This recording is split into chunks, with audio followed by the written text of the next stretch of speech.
Okay, good evening, everyone. Good evening. Welcome, welcome. This is London Crypto Network's Lockdown Sunday with Crypto Celine. Let's get going straight away with the news flash. Let's not waste any time at all. Wow, wow, wow. What a week it's been. We go through this weekly review every Sunday just so everyone knows the latest news. It's really important. People coming into cryptocurrency, they know what is happening in that field. So let's get started. Well, Tesla, Square Bitcoin buys were tip of the iceberg, says Michael Saylor. MicroStrategy's Michael Saylor credits Tesla's decision to invest in Bitcoin with convincing other institutional investors to follow suit. He says that Tesla's $1.5 billion purchase of Bitcoin was an inflection point for institutional investment in the cryptocurrency market. And so in the last 12 months, Saylor has said that there's been an avalanche, guys, an avalanche of institutional involvement in Bitcoin. And so Microsoft asked Xbox users whether they want an option to pay for Bitcoin. This is another a mass adoption signal. Okay, it's worth noting that Microsoft has allowed Bitcoin to be used before. Well, kind of. You know, basically, back in 2014, it allowed its users to top up their accounts using the cryptocurrency, using Bitcoin. Once converted into dollars, it could be used to purchase games, apps, and videos in its Xbox store, as well as on Windows devices. So, presciently, Microsoft executive Eric Lockhart said at the time, the use of digital currencies such as Bitcoin, while not yet mainstream, is growing beyond the early enthusiasts. So we expect this growth to continue and allow people to use Bitcoin to purchase our products and services. Now, allows us to be at the front edge of the trend. That's Microsoft, guys. They've been doing it since 2014. The Fed Chair, Powell, says the digital dollar would need to be stronger on privacy than the digital yen. He said they say the lack of privacy in the Chinese system, because it's 100%, transparent, it's open source, is not something we could do here. So they're kind of dismissing the decentralized aspect of blockchain technology, cryptology. And so the US Federal Reserve agreed that a fully anonymous national digital currency is not feasible. But why? Isn't the current system anonymous? They don't know who has what dollars in their pockets. So this is a bit of a ponder about that. The lack of privacy in the Chinese system is just not something we can do here. They don't want to be open and transparent. I wonder why. All right. And so another story is coming out on the mass adoption side of things. Ronaldo, the first footballer to be rewarded in cryptocurrency. It's a big deal because but the $11,550 windfall is a drop in the ocean given the striker's net worth of $500 million. He's become the first footballer to do this. He recently scored the 777th goal of his career, breaking Pele's record of 767 goals. And so to celebrate, Ronaldo has been gifted with 770 JUV. That's the Italian club's official fan token, which is based on the Chile's blockchain. And you can find out a bit more about that later when we look at one of the exchanges that you can get that on. Now, IBM further ventures further into crypto custody. You know, they're pitching banks and blue chip firms on private blockchain technology, taking decisive steps to work towards working with the hard stuff. The 110-year-old computing giant is licensing its software to Metaco, a Switzerland-based firm that specializes in custodying digital assets for financial institutions, guys.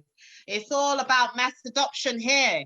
You know, here we have Serena Williams. She headlined a $5 million investment in Bitcoin rewards startup Lolly. Now, the crypto startup raised $5 million in its pre-Series A funding round with Williams investment firm Serena Ventures and her husband Alex Ohanian's venture capital fund 776, leading the group of investors. So Williams is very excited. She announced that her investment in Lolly is a company on a mission to make Bitcoin more accessible. Earning and owning Bitcoin is a step forward towards financial inclusivity for all people. Yeah, this is where we're all going. And so let's look what the regulators have to say about all of this. You know, the financial watchdogs have DeFi on their sites and alter wording around the NFTs. You know, innovative areas within the space, such as decentralized finance, that's DeFi, are firmly under the radar of the global regulators. And that's according to a draft guidance released on Friday by the Financial Action Task Force, a global anti-money laundering body.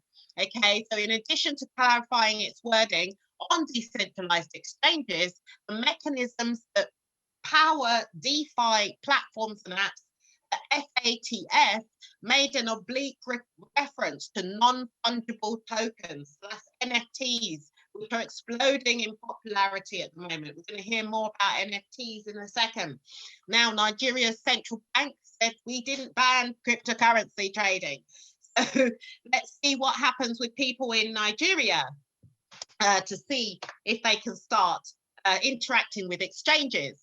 You know, the central bank has clarified the statement it issued last month that seemed to order financial institutions to shut down all accounts associated with cryptocurrency trading. So according to a report on Sunday, that Sunday last week, bank officials have said that the directive is not to be mistaken for an outright ban. Instead, the bank has said that it reiterated an already imposed 2017 ban on institutions facilitating cryptocurrency transactions. So Nigerians, make sure you know you can buy Bitcoin and cryptocurrency, okay? You're not breaking any law, okay? So Coinbase settled with CFTC for $6.5 million over old trading practices. So they will pay the fine for allegations that were made between 2015 and 2018. And according to a consent order published, Coinbase self-traded a small amount of cryptocurrency between that period of time through two of its automated trading programs. And so a now former employee of the exchange also alleged wash traded Litecoin during that period of time as well. So they settled this case. And this is no doubt in preparation for them going public. Governments are also exploring whether to buy Bitcoin. And that's coming straight from the CEO of a crypto giant, NYDIG. New York Digital Investment Group. Say governments are now contemplating investing in Bitcoin, not even just creating their own Bitcoin, digital currency. They want to invest in Bitcoin. Okay, so we have to make sure we educate our people that they need to be in Bitcoin and cryptocurrency now. America's oldest bank, Bank of New York and Mellon, BNY Mellon, is investing millions in a crypto custody startup. And so It's invested in Fireblocks, which is a platform that allows banks and exchanges and fintech companies and other financial institutions to store, move, and issue crypto assets. So it secured $133 million in its Series C. So this is the third round, guys, and names America's oldest bank as one of its strategic investors. Okay, so this is real, this is happening. It's going to be here forever. NFTs are about a bubble. There's a where did I hear that before? We heard that with the technology sector. We heard that with the cryptocurrency sector. Oh, Bitcoin's a bubble. Do you remember the bubble, the Bitcoin bubble? Well, here we have the NFT bubble, but buyers are being warned to be careful. A digital asset, a digital artist, Beeple has warned that non-fungible tokens are 100% in the bubble, and crypto enthusiasts should be careful about what they buy. And Beeple's real name is Mike Winkleman, and it seems a bit ridiculous. He said it seems a bit ridiculous that NFTs based on toilet paper are now selling for more than $2,000. And that's what's happening, guys, in the NFT space. So the interview came a week after a monumental collage of his work called Every Days, the first 5,000 days, sold for a staggering $69.3 million at Christie's. He admits he might be a big winner after selling one of those items of his. Now, the Bitcoin billionaire, Chamath Palihapitiya, says he's buying crypto art, calls NFTs the next frontier of digital assets.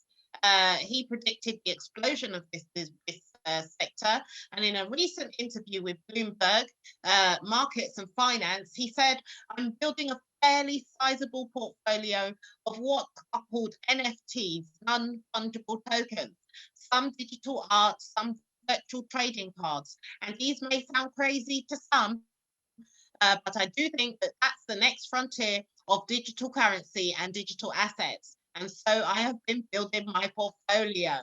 Yes, guys, a lot is happening in the crypto space. Here's one Bitcoin bull run may expire, and this is according to one of China's biggest crypto miners. The CEO of Bitcoin mining company says his firm is using a variety of models to try to pinpoint when Bitcoin, when Bitcoin, the current bull market cycle will end and how high the top cryptocurrencies will rise. He asserts that Bitcoin has not nearly reached the levels of attention it garnered during the 2017 bull run. And according to Google Trends, Bitcoin hit its peak search rate in January of this cycle and was still roughly 40% off the 2017 Google Trend top. So that basically means, in layman terms, we got 40% worth of gains if we looking at the same time period and same reactions that took place back in the day, 2017, 2018, when Bitcoin first hit $20,000. So that's the crypto review, and we are wonderfully enjoying the celebrating the market capitalization of the space is still hovering just beneath the $1.8 trillion mark. You can see Bitcoin look just so tantalizingly ready to explode. And where are we going to see Bitcoin? We can see here on it's done its little dance on along the 1.68 618 Fibonacci retracement level. Okay, and so we are now waiting for it to break through these two levels. That's what usually happens after it breaks through. It bounces, comes back up, retests this level before taking off, and we expect it to then peak at around $75,000. And if we look for the long term near to long term, where we expect Bitcoin to peak before a large or significant correction, we should be looking at the $84,850 mark. Okay, this is if we're looking at the current trend within the first few weeks of 2021. We do have other forecasts out there for higher, but we don't want to get carried away. I think 84,000 is realistic, guys. We also look at other cryptocurrencies, like Ethereum is the number 2 in the crypto space. And you can see Ethereum is still doing the dance along the 1.618 Fibonacci retracement level. And so we should expect it to peak at $2,947.